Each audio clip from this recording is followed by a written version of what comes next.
Hey friends, it's great to be back with you this week. The beginning of the year we opened up talking about what it means to walk with God, and I told you that one of my number one prayers at the beginning of every year is, Lord, how can I draw closer to you? How can I position myself by the grace of God to draw nearer to you, to take up that invitation of drawing near? And one of the things that I've discovered that I've walked with the Lord is one of the great keys is intentionality. And I want to read to you Psalm the 27th chapter, verse 4. It says, "One thing have I desired of the Lord, that will I seek, that I may dwell in the house of the Lord all the days of my life, to behold the beauty of the Lord and to inquire in his temple."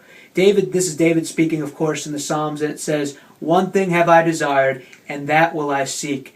If we are going to be a people, if we're going to walk as God intends and be a people who walk with the Lord all the days of our life, there has to be intentionality to what we do.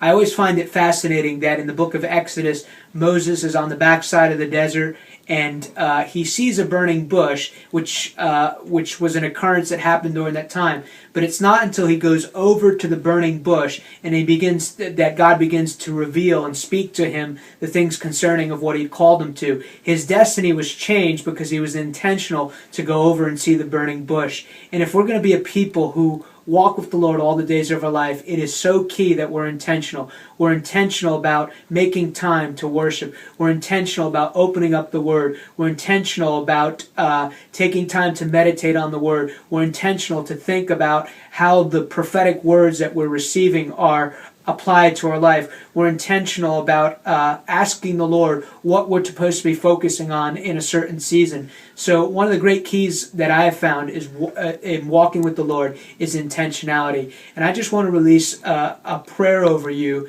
today to be intentional people, to not allow the world or the busyness of life or your job or your career to define how you're going to walk with the Lord, but that you're intentional in everything that you do. I always like to say I've never met anyone who's made the choice on a consistent basis to draw near to God that ever regretted a decision. So Father, in the name of Jesus, first of all, I release grace among weary souls. I release grace over those who feel just overcome by the circumstances of life.